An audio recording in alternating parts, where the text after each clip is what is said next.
Quiero compartir con ustedes mi opinión. Es muy común, y hoy más que nunca, que se discuta el tamaño del Estado costarricense. Sin embargo, a veces no es el tamaño de nuestra institucionalidad la que provoca los problemas de gestión y los problemas de desarrollo de la gobernanza costarricense, sino más bien la cantidad de caciques, de jefes que se inventan de una u otra forma quienes llegan a dirigir y a tener los puestos de dirección superior de nuestro Poder Ejecutivo. La cantidad de asesores, la cantidad de ministros, la cantidad de viceministros que no se apegan a lo que establece la Ley General de Administración Pública y la propia Constitución Política, hace que no solamente se pierda la guía, se pierda el liderazgo, sino que además se generan gastos innecesarios en nuestra administración pública. Si no corregimos esos pequeños detalles, si el Poder Ejecutivo, quien es el presidente de la República, y sus ministros no dan el ejemplo, es muy posible que en el resto de la administración pública... Y que además para eso estarían también labores que pueden ser llevadas a cabo por asesores que ya per se tiene el ministro y que también se le da asesores a los viceministros, y entonces empezamos a ver crecer el cúmulo de jerarcas dentro de las instituciones, y eso es lo que está generando pues también un gigantismo estatal que le está saliendo muy caro al pueblo de Costa Rica, sobre todo en tiempos de crisis económica, fiscal, moral, política y social como la que estamos en este momento. Eso con respecto a los ministros de Estado. Ahora, ¿qué pasa con los ministros sin cartera? Ya le hablaba yo a usted de que el 141 de la Constitución Política permite a los ministros sin cartera, pero estos tienen limitaciones. No pueden ejercer las funciones del 140 constitucional, ni las contempladas en el 28 de la Ley General de Administración Pública, y también no pueden firmar decretos. Entonces ya ese es un problema, digamos, para el ejercicio de una función puntual, que el presidente quiera ejercer algún lineamiento o política pública con ese ministro sin cartera, no puede hacerlo, es ilegal. No pueden firmar los ministros sin cartera decretos con el presidente de la República. Pero fíjese usted, si pueden integrar el Consejo de Gobierno y tienen voz y voto. Entonces... Pero no hay una prostitución entonces en ese Consejo de Gobierno cuando hay ese gigantismo que se empieza a producir en el Ejecutivo a la hora de tomar decisiones. Don Claudio, cuando usted ve que una junta directiva pasa de 5 miembros a 7, a 9 y a 11, como hicieron recientemente, una barbaridad de ley de reforma en Judesur, que de 5 miembros de junta directiva pasaron a 11 porque había que llenar puestos de clientelismo político y poner a... Con el cuento que tiene que haber representatividad de todos los grupos. Y que la democracia se tiene que contemplar en la junta directiva. Esas son las mentirillas que se utilizan para poder generar más y más cargos para suplir las necesidades de un clientelismo político que lamentablemente nos ha atacado desde siempre a nosotros en este país. Pero por ejemplo, hace 3 años se reformó la ley de Judesur y ahora hay 11 personas en la junta directiva de una institución semiautónoma como Judesur, pequeñita, que es una institución con 60 funcionarios, con una institución que tiene una función muy puntual, que es la administración del depósito comercial libre de Golfito, y alinear los recursos que de ahí se recogen para las municipalidades, las 5 municipalidades de la zona sur. Y además de eso, crear obra pública y desarrollo social. Eso es todo. No hacían falta más de 5 personas para eso, pero se aumentó a 11 personas la junta directiva. La Caja Costarricense de Seguro Social son 9. Claro, pero son 9 personas, pero la Caja es una entidad gigante, ¿verdad? Entonces usted podría decir que sí, que tiene que haber representación sindical, que sí, que tiene que haber un miembro del Poder Ejecutivo, está bien, que haya representación del sector patronal, que haya un representante de los trabajadores, está bien, pero instituciones pequeñas con 11 miembros de junta directiva, eso es una barbaridad. Recientemente la Junta Directiva de Judesur ordenó el recorte de los componentes salariales de la planilla, pero no se está reduciendo la junta directiva ni se están reduciendo las dietas de estos miembros de la junta directiva, pero sí se recorta a los derechos de los trabajadores de la planilla, que es la que al final de cuentas los funcionarios de mandos medios, los directores de departamento, los muchachos que están en presupuesto, en proveeduría, en recursos humanos, los que les toca la administración de la institución, los que mueven la institución como tal, y son ellos a los que se les está haciendo este tipo de recortes como tal. En otras instituciones pasa exactamente lo mismo. Pero volviendo al tema de los ministros sin cartera, la función de estos es meramente política. Y ellos carecen de una cartera ministerial. Esto quiere decir que no hay un edificio donde ellos puedan ir, no tienen una oficina, no hay una estructura administrativa, no tienen secretaria, no deberían de tener subalternos, sino que es el ministro y el ministro a dedicarse a las funciones que el presidente le ha encomendado. Se los han dado. ¿Y cómo logran inventarse esa estructura? Porque estos ministros en cartera tienen salario, estos ministros en cartera tienen asesores, tienen secretaria, pero su presupuesto no está asignado porcentualmente, sino que tiene que cada año ver qué sobra para asignarles. ¿Y quién decide todo eso? Bueno, pasa exactamente lo mismo, o todavía peor. Hay un caso peor, que es el caso de la primera dama de la República, no doña Claudia Dobles, del cargo en sí mismo de la primera dama, de la persona que es pareja, esposa, o en unión libre con el presidente o si fuera el primer caballero de la República. O el primer caballero, como ya hemos tenido uno en el pasado. No está establecido el cargo de primera dama en la Constitución Política ni en la Ley General de la Administración Pública. Y recientemente la Casa Presidencial de Luis Guillermo Solís emitió un decreto antes de salir el gobierno en febrero del 2018. Íbamos para el proceso de segunda ronda. Sí, claro, y en ese momento emitieron un decreto. Es curioso, porque iba de salida del gobierno. Sí, ya iba de salida del gobierno, y entonces es el decreto 40.993, y entonces ahí se estableció un decreto que dice Reglamento Autónomo de Servicio y Organización de la Presidencia de la República y del Ministerio de la Presidencia, donde se hace la estructura organizacional o orgánica de la Casa Presidencial como tal, y entonces establece la estructura y los lineamientos, y hay incluso un organigrama que establece cómo es que se organiza la Casa Presidencial. La primera dama está mencionada en ese reglamento, y se le otorgan funciones de asesor. O sea, la primera dama es un asesor o una asesora de la Casa Presidencial más, ¿verdad? Se le da un código de asesor, pero al no estar en el manual de puestos ni estar por estatuto de servicio civil, porque tampoco es derecho estatutario el puesto de la primera dama, no debería tener subalternos. Imagínense usted si un ministro sin cartera, a través de la interpretación del 141 constitucional, por los negocios del Poder Ejecutivo, entonces puede reorganizarse. Imagínense en el caso de un cargo inexistente en la Constitución Política, inexistente en la Ley General de Administración Pública, que se le otorguen potestades constitucionales. Bueno, doña Claudia, la actual primera dama, tiene 10 asesores. Bueno, tiene 10 asesores y no podría tenerlos, porque aunque sea mencionada... Porque ella es asesora. Ella es una asesora. Los asesores de la asesora. Y no es jefa de asesores. Es una asesora más. De hecho, revisando... Ahora, cuando se hace ese decreto y cuando se establece a la primera dama como una asesora, ¿se hará para poder establecer salario? ¿Se hace porque es más sencillo establecerla en el organigrama, darle algunas funciones? ¿Por qué se toma ese camino? ¿Qué se imagina Roberto? En primer lugar, un reglamento no sustituye lo que la ley establece. Es una norma de rango inferior a la ley, y pues por supuesto que la Constitución Política, que es nuestra Carta Magna, que está por encima de todo nuestro bloque de legalidad. Entonces, el cargo no existe, ni por Constitución, ni existe en la Ley General de Administración Pública.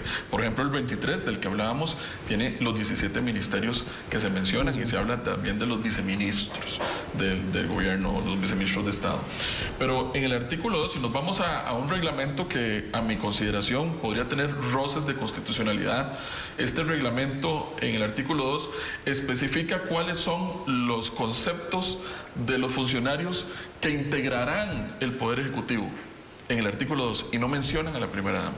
Mencionan al presidente de la República, mencionan al ministro de la Presidencia, el centro de gobierno, los servidores, el expediente personal, el ministro, el viceministro, el viceministro. ¿Quién avala eso? ¿El Ministerio de Planificación? ¿Ese reglamento? El presidente con el ministro de la Presidencia. En aquel entonces era don Sergio Alfaro. Exactamente. ¿Verdad? O sea, el presidente Luis Guillermo Solís con don Sergio Alfaro en ese momento emiten este reglamento de relaciones de servicio, y en el artículo 150, donde se habla del capítulo primero de la estructura organizacional de la presidencia, hablan entonces de que la estructura organizacional de la presidencia, a pesar de que no se incluyó a la primera dama en las definiciones del reglamento, se incluye a la primera dama y se le pone en entrecomillado asesora, ¿verdad? Se dice, integra la estructura organizacional de la Casa Presidencial el presidente, el primer vicepresidente, el segundo vicepresidente, y después sigue la primera dama y la ponen asesora. Y entonces le dan ahí unas competencias bastante confusas, o por decirlo de alguna forma muy difusas. Generales. Claro, porque además, por ejemplo, dice, le corresponde apoyar las gestiones constitucionales del presidente de la República. ¿Cómo va a ser eso posible? Un cargo que no existe. Es una ocurrencia eso. ¿Cómo va a ser posible que va a apoyar las gestiones constitucionales del presidente de la República? Bueno, en dado caso eso lo hacemos todos los costarricenses. Exactamente. Eso son funciones del ciudadano. Eso no es la función de un cargo de primera dama, que es inexistente en la ley y en la Constitución política.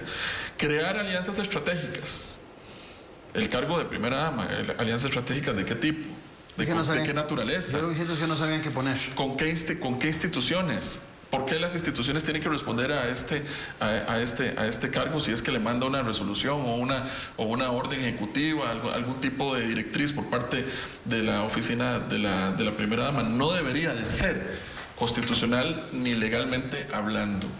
Por ejemplo, gestionar el acceso a programas sociales. Bueno, ya tenemos un aparato social de instituciones gigante en este país, por cierto, muy cuestionado, porque no ha funcionado como debería funcionar, al ser tan gigante el aparato y el sector social de instituciones que están dedicadas, se supone, al combate contra la pobreza en Costa Rica. Y ahora le agregamos a la primera dama interrumpiendo la labor de esas instituciones que tienen por ley los objetivos y las funciones que tienen que cumplir en Costa Rica puntualmente. ¿Y primeras damas del pasado requirieron de un decreto o de un reglamento como este para desarrollar sus funciones sociales que siempre han hecho? Bueno, yo he visto... Yo me recuerdo a doña Gloria Bejarano de Calderón en una función extraordinaria con el Museo del Niño. El niño no recuerdo que ocupara ningún papel de estos. Y de alguna forma se convertían como en madrinas de proyectos que iban puntualmente hacia cierto sector social, en este caso la niñez, y la obra está ahí, es visible, es una obra que se gestionó a través de otras dependencias ministeriales, y que la primera dama políticamente asumió el rol de madre o de madrina de ese proyecto como tal. Yo recuerdo como vocera de solución de problemas sindicales y de protestas sociales, recuerdo el gobierno de don Óscar Arias, el primero, cuando doña Margarita Penón, cuando en Limón no querían recibir al presidente, no querían recibir a don Rodrigo Arias, entonces doña Margarita Penón fue, y doña Margarita levantó las piedras que impedían el paso por la carretera 32 hacia Limón y resolvió el conflicto social porque sirvió de puente de comunicación y negociación con el presidente de la República, con el ministro de la Presidencia o los intereses de la Casa Presidencial o del Poder Ejecutivo con los manifestantes. Entonces funcionó doña Margarita, una excelente labor que hizo en ese momento como componedora social de un conflicto social que se había desatado. Y en el caso de doña Claudia Dobles, ¿encontrás vos algún roce que lo separe de esos ejemplos que hayas puesto en relación a lo del tren? Es que yo no recuerdo que doña Margarita tuviera asesores. Yo no recuerdo que doña Gloria Bejarano tuviera asesores. Doña Claudia tiene asesores en una plaza que no es de jerarquía, porque no está en la estructura formal. Ni el propio reglamento autónomo de la Casa Presidencial resuelve ese tema, porque ella no es jerarca. No lo dice aquí, no es jerarca, no es directora de departamento. Si no son desde el punto de vista establecido en ese reglamento, no son asesores de la primera dama, son asesores de una asesora. Son asesores, lo establece ahí. Así es, son asesores de una asesora porque así lo establece ese reglamento como tal, que le dejó don Luis Guillermo Solís de regalo al nuevo gobierno. ¿Y hay límites de asesores en ministerios, para la primera dama, para el presidente? Lo pregunto porque en muchas latitudes, por ejemplo, en Reino Unido, se escoge al primer ministro y él escoge su gabinete y la administración pública prácticamente es la misma. No hay posibilidades de cambiar a jefatura, no hay posibilidades de entrar con modificaciones administrativas. En cambio, en el caso de Costa Rica hay un empoderamiento mayor de los ministros para nutrirse no solamente de viceministros, no solamente de oficial mayor, sino de meter alguna gente dentro de las funciones de las instituciones. Aquí en Costa Rica como que el tema es mucho más amplio que en otras latitudes. Eso depende del presupuesto que tenga la institución o el ministerio como tal para poder hacer una reorganización con el aval del Ministerio de Planificación, ¿verdad? Si no, no habría la posibilidad de establecer esas plazas, y en Casa Presidencial como tal debe contar con el aval y el criterio positivo de la Dirección General del Servicio Civil, ¿verdad? Yo recuerdo que don Pepe Figueres en el año 52 emite el Estatuto de Servicio Civil precisamente para evitar la mano o el criterio político en el nombramiento de funcionarios públicos en las instituciones públicas en Costa Rica. Esa era la idea del Estatuto de Servicio Civil, que es del año 52. Una de nuestras leyes más viejas, debería ser reformado. La Dirección General de Servicio Civil en nuestro país, yo no sé si usted la conoce, pero es un galerón espantoso que tenemos aquí. Por ejemplo, si usted va a Francia, el Gran Consejo de Estado es una organización que le dio origen al Estado francés como tal y sigue existiendo y tiene una autonomía tan poderosa que puede nombrar y quitar funcionarios de los diversos poderes en Francia. Aquí no, aquí es una dependencia más de la Casa Presidencial. Sigue politizado el tema porque el presidente sigue siendo el jerarca máximo dentro de esa organización con la Dirección General de Servicio Civil, y entonces a mi criterio la autonomía o el criterio técnico que debería existir para el nombramiento de esos funcionarios, yo creo que podría verse afectado. ¿Quién debería velar, Roberto, por eso? ¿El Ministerio de Planificación, Servicio Civil? Yo creo que debería tener una autonomía mucho mayor y hacer de nuestro servicio público una verdadera carrera de servidores públicos debidamente clasificados con sus respectivos salarios, porque además el tema salarial en Costa Rica es un desorden. Exacto, con prohibición electoral para que no puedan participar. Bueno, es que por ejemplo, en la Casa Blanca en los Estados Unidos, cuando gana un presidente, el presidente llega y se encuentra un equipo de trabajo que le pertenece a la Casa Blanca, que no le pertenece al presidente republicano o demócrata que llegue a la Casa Presidencial. Aquí no, aquí todo eso... una expertise que más bien le va a ayudar al presidente. Absolutamente. Y aquí los asesores a veces están saliendo de las universidades apenas. Bueno, no saben ni qué es una asesoría. Y a veces ni tienen los títulos. Recordemos la viceministra de la presidencia de don Luis Guillermo Solís, que le pagaban como abogada sin ser abogada, sin ser licenciada, y le pagaban como bachiller. O sea, siendo bachiller en Derecho, le pagaban como abogada. Y usted no es abogado hasta que no obtenga la licenciatura y hasta que no gane los exámenes del Colegio de Abogados. Es que ese tema, Roberto, por ejemplo, ese tema, me ponía ese numeritos aquí. Si en la actualidad tiene el presidente de la República 25 ministerios, pongámosle que eso multiplicado por 5 asesores, te da 125, ¿verdad? Perdón, te da 25 por tres asesores. No, me devuelvo. 25 por 3 viceministros te da 75 viceministros. Si a eso le agregas que de esos 75 viceministros y los 25 ministros suman 100, cada uno tenga 5 asesores, estamos hablando de 500 asesores para ministros y viceministros. Si le agregas los 10 de la primera dama, vamos por 510. Bueno. Se vuelve monstruoso la administración a punta de asesores, pero parece que hay una libertad para nombrar asesores.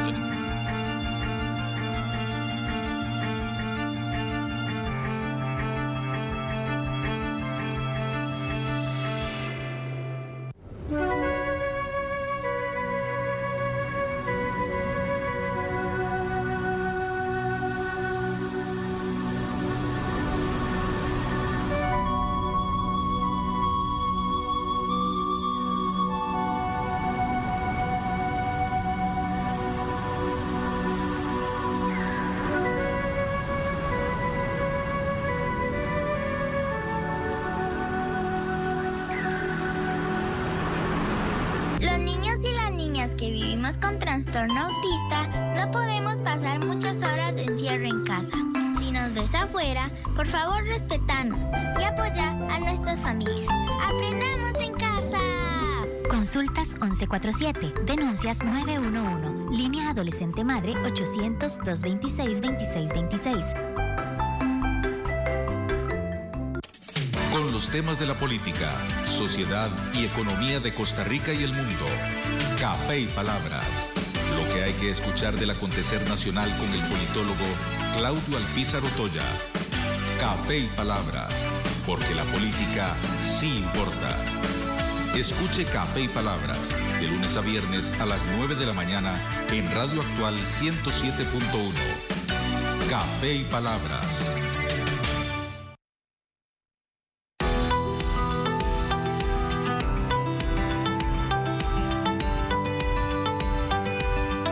Hoy más que nunca debemos cuidarnos para proteger a nuestros seres queridos.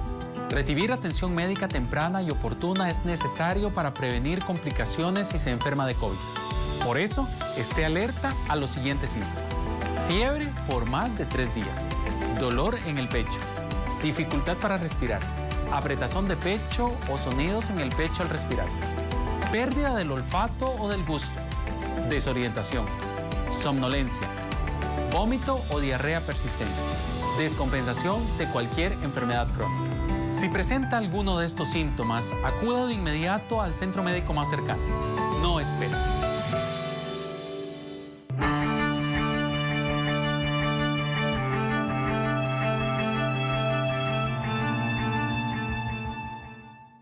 Tenemos un viceministro bailarín en la Casa Presidencial, que es el viceministro de Diálogo Ciudadano. Es un invento. Bueno, le pongo ese ejemplo para que, de lo conformidad con los ejemplos que usted me da. Ese viceministro experto en danza tiene una función de diálogo ciudadano, pero resulta que esa es una función delegada a la primera dama. Resulta que dentro de este reglamento de organización, en el artículo 150, se dice, dentro de las funciones de la primera dama, fortalecer los procesos de diálogo y participación ciudadana para la construcción de consensos locales. Entonces, ese puesto de viceministro de diálogo social no se justifica dentro de la organización del Estado, y el pueblo de Costa Rica no debiera de estar pagando el salario de ese viceministro, sino que la primera dama, entonces, haciendo honor a las funciones que le han sido delegadas mediante este reglamento, cumpla con las funciones de ese viceministro de Diálogo Ciudadano, por ejemplo. Y así un montón de contradicciones que usted se encuentra. En eso mismo, por ejemplo, hay un viceministro de Asuntos Sociales que está en el Ministerio de Trabajo, que es el Ministerio de Trabajo y Seguridad Social. Está muy bien, ahí hay un viceministro de Asuntos Sociales, pero resulta que se le define al presidente ejecutivo que toma decisiones colegiadas en el IMAS. Hoy por hoy es llamado ministro de Asuntos Sociales. Entonces, ¿qué hace el viceministro de Asuntos Sociales del Ministerio de Trabajo? ¿Duplicidad de funciones? Duplicidad de funciones. O sea, eso es lo que yo me encuentro al revisar. O injusticia, vos que sos abogado. Esto no es de este gobierno, esto fue inventado en el gobierno de Laura Chinchilla. Viceministro de Paz. Hay uno de Asuntos Penitenciarios y uno de Gestión Estratégica. A muchos viceministros les ponen ahora Gestión Estratégica. Esa es la función original de todos los viceministros, ser los jefes administrativos de cada ministerio. Pero eso sale a granel por todo. En viceministro, en el Ministerio de Ambiente hay 4 viceministros, uno de Ambiente, uno de Energía, uno de Gestión Estratégica y uno de Agua y Mares. Mañana van a hacer uno de Fuego y Volcanes. O sea, hay una prostitución de sombreros para que la gente se sienta ministro, viceministro absoluto en nuestro Estado. Don Claudio, entonces, cuando el presidente dice que se va a bajar el salario para contribuir con la crisis, mejor que recorte puestos de ministros y viceministros que no funcionan o que está habiendo duplicidad y sea verdaderamente sincero ante el pueblo de Costa Rica y haga un acto político legítimo, de verdad, de conformidad con todo lo que estamos sufriendo los costarricenses en estas condiciones en las que nos tienen en este momento, en esta administración, con las decisiones económicas que se han tomado. Porque si de verdad hay un verdadero o legítimo interés del presidente de la República de solicitar recortes a las diversas carteras, a las diversas instancias, empecemos por recortar puestos. Y esa viceministra de Gestión Estratégica del Ministerio de Justicia, yo le preguntaría qué ha hecho en el último año, porque tengo entendido que anteriormente era vicealcaldesa de la Municipalidad de Montes de Oca y no tiene un cargo conforme al Ministerio de Justicia. En el Ministerio de Justicia, donde se tratan temas legales, donde se tratan temas de tipo jurídico, creo que esta persona no es, en primer lugar, no es abogada y en segundo lugar, desconoce el funcionamiento del Ministerio de Justicia y de la gestión estratégica, porque tendría que empezar el presidente por decirnos qué se define como gestión estratégica, como usted bien lo ha señalado. La gestión estratégica es una obligación que le corresponde no solo a los viceministros, le corresponde a los ministros también, al presidente le corresponde la gestión estratégica de su consejo de gobierno y no delegar absolutamente todas las competencias y decisiones políticas en una persona, como lo hace, por ejemplo, equivocadamente con el ministro de Salud, don Daniel Salas, que es el que toma las decisiones en este país sin intervención del presidente, porque el presidente le ha entregado plenos poderes al ministro de Salud para que tome decisiones que, en mi consideración, han cometido ciertos errores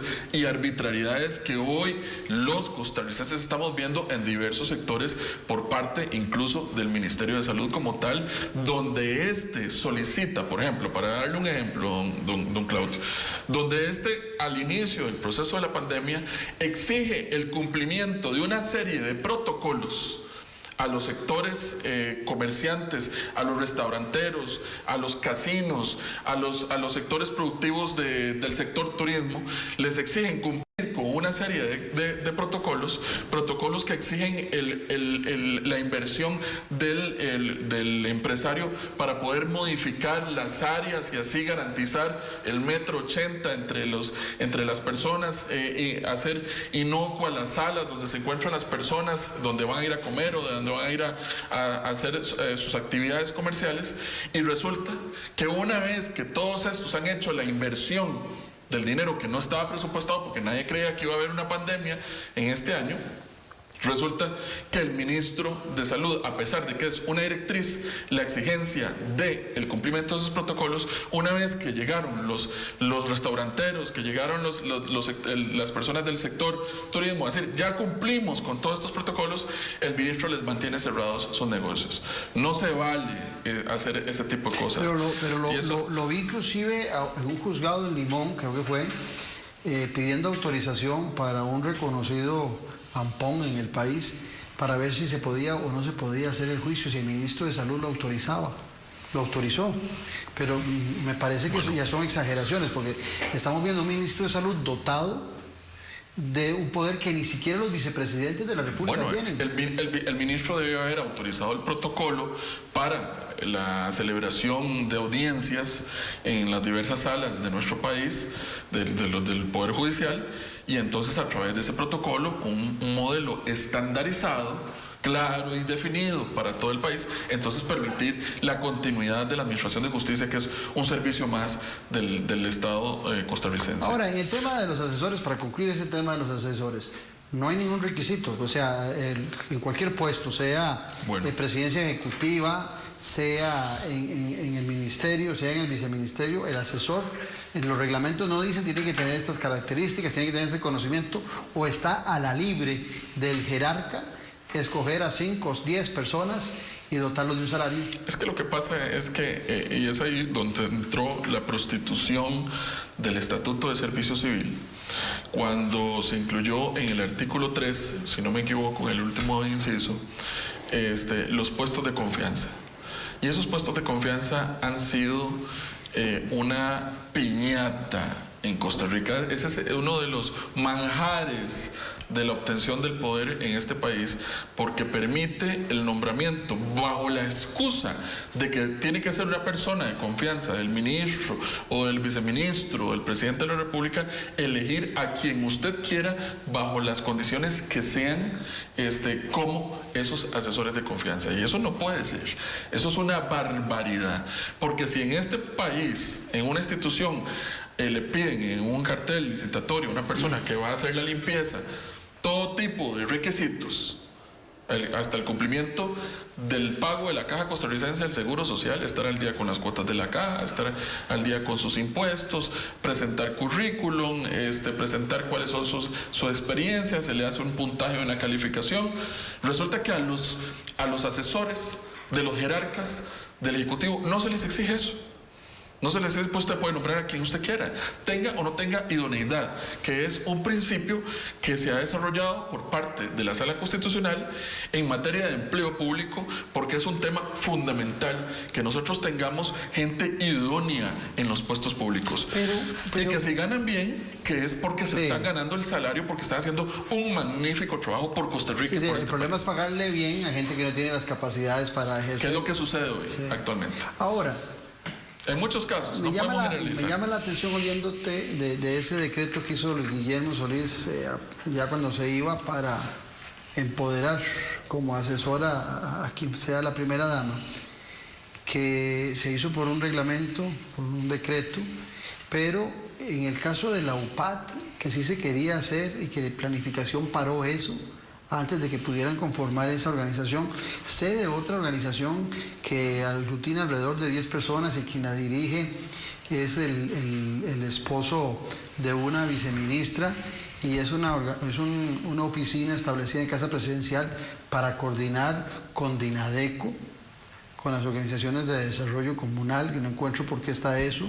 Ahí, todas estas instituciones, no hay un control, no hay una auditoría, no hay una fiscalización de ese manoseo de la institucionalidad que se da en Casa Presidencial o en los ministerios. No establece nada la Ley General de Administración Pública para esos juegos. No. Esa es una de las grandes falencias que tiene nuestra legislación en materia de y la responsabilidad de esto es tampoco. Bueno, no, doña Claudia bien lo ha dicho en estos días, que ella no tiene ninguna responsabilidad sobre los actos que ella ejerce en materia del tren. O sea, ella hace todo en el tren, y si se equivoca la responsabilidad es de Elizabeth Briceño y la Junta Directiva del ICOFER o de Rodolfo Méndez. El reglamento de la autónomo de servicio y organización, porque nos encanta ponerle nombres largos a las leyes en Costa Rica o a los decretos. Este reglamento autónomo de servicio y organización de la Presidencia de la República y del Ministerio de la Presidencia no contempla ningún régimen de responsabilidades para la funcionaria asesora primera dama. No lo señala. Se supondría que por el artículo 111 debería ser funcionaria pública y que como tal entonces estaría sujeta al régimen de responsabilidades que establece la Ley General de la Administración Pública, pero la misma doña Claudia ha señalado que ella no tiene ninguna responsabilidad sobre los actos que hay dos formas de llegar a la Administración Pública. Una es por el Servicio Civil, haciendo toda la tramitología, o por las oficinas de personal de las diferentes instancias.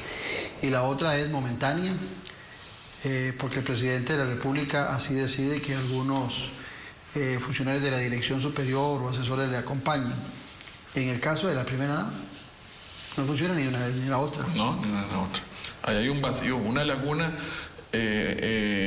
jurídica muy oportuna, digamos, para los intereses de los que ahí se encuentran, porque le da mayor comodidad. Y vos como investigador, en otros países hay se establece algo para la primera dama, porque la primera dama en primera instancia nadie la vota, o sea, al que se vota es al candidato o a la candidata. La primera dama o el primer caballero llegan porque son el esposo o la esposa de quien ganó las elecciones, pero no hay ningún país donde se establece alguna función específica para las primeras damas o para el primer caballero. No. ¿El esposo de la señora Merkel tiene alguna actividad especial? Ninguna. Acompañar a su esposa a los actos protocolarios. Que es lo que se le puede permitir. ¿La esposa de Donald Trump tiene alguna función específica? Tampoco. No tiene ninguna. Ella podría asumir, digamos, el rol de visitar hospitales, pero son actos más protocolares. Pero tienen mucha influencia sobre el presidente o sobre la canciller, eso estamos claros, ¿verdad? Sí, yo sí he visto, digamos, cómo termina la labor de una primera dama, cuando se divorcian de su esposo. ¿Verdad? Eso le sucedió al presidente Menem en Argentina, le pasó al presidente Fujimori en Perú. Casi le pasa al presidente Peña en su administración, que fue un gobierno con una primera dama muy novelesca que tuvieron los mexicanos en ese momento. Vamos a ver, aparte, se podría ver mal porque se podría ver como nepotismo, pero ¿puede el presidente de la República de Costa Rica nombrar en un puesto público a la primera dama, de ministra, en la junta directiva del INCOFER? Que como la primera dama está tan gustosa del tema del tren, podría ser... Bueno, en el pasado, en Costa Rica, nosotros hemos tenido algunos ejemplos de eso. Por ejemplo, recuerdo el caso de doña Karen Olsen, cuando doña Karen fue en el gobierno de don Pepe Figueres, el último de don Pepe, que fue del 60 al 74, ella fue directora del organismo de investigación judicial, ¿verdad? Incluso ocupaba una plaza de otro poder de la República, ¿verdad? Siendo su esposo el presidente del Poder Ejecutivo, y nada pasó en Costa Rica, no sucedió absolutamente nada. Pues por supuesto que ahora existe un régimen de prohibiciones que está establecido por la ley de enriquecimiento ilícito del año 2004 en la función pública, y también tenemos la ley de control interno que generarán algunas limitaciones para que los parientes o los familiares de un jerarca puedan ocupar cargos públicos. A raíz de ahí, yo creo que es más difícil la posibilidad de que una primera dama pueda ocupar un cargo como tal. Sin embargo,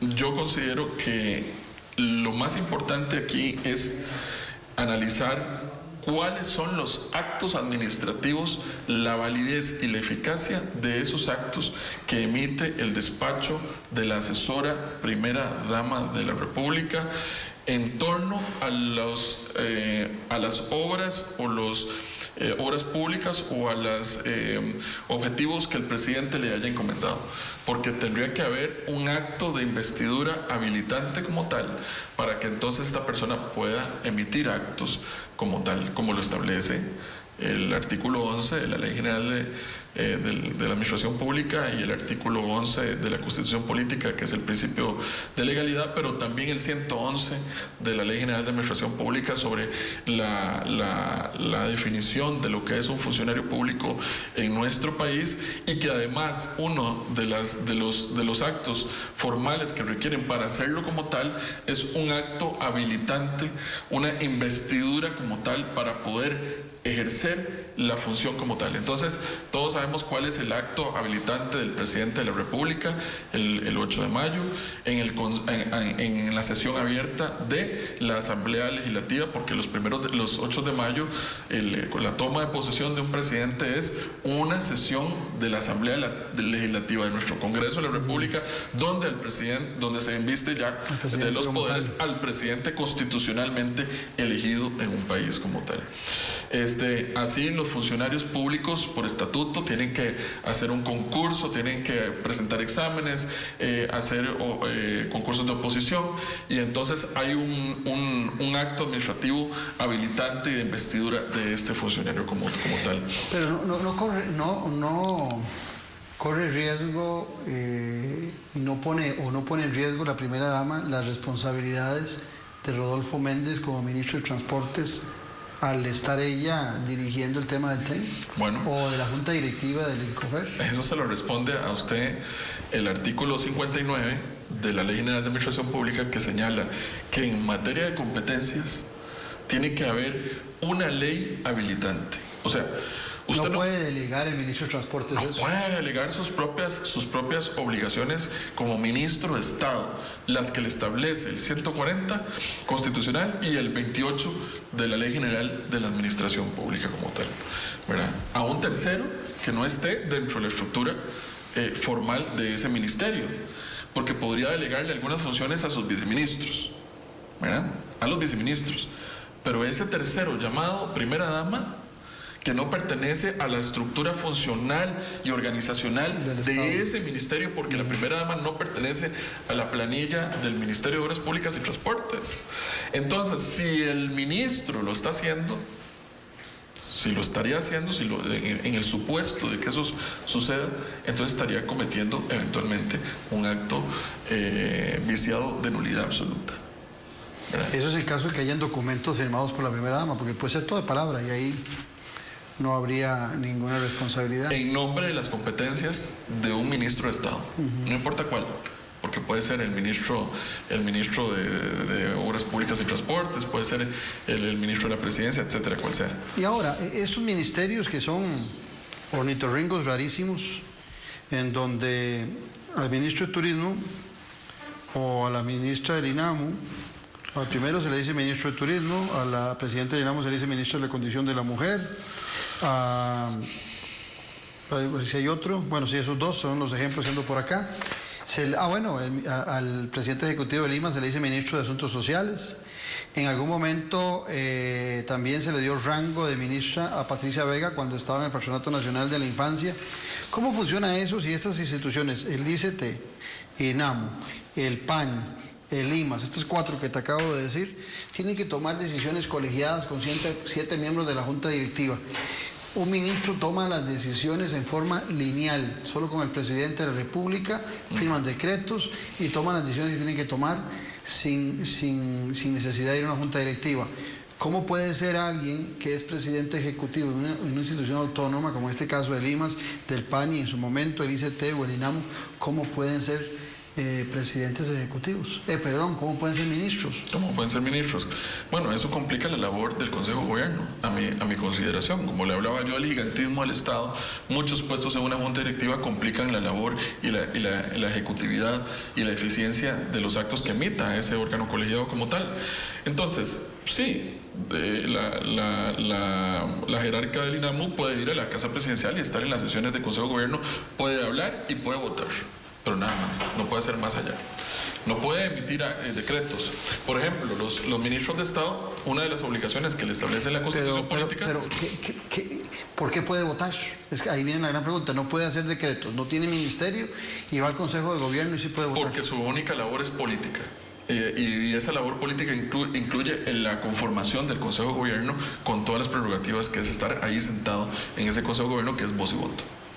Roberto, otra... Que los vicepresidentes no tienen, ¿verdad? Sí, no lo tienen. Que los vicepresidentes no la tienen. A eso iba, porque los vicepresidentes de la República no tienen ninguna función establecida ni en la Constitución ni en la Ley General de Administración Pública. Su única función es sustituir al presidente en sus salidas breves, largas o por caso de muerte, pero de ahí en adelante no tiene ninguna función.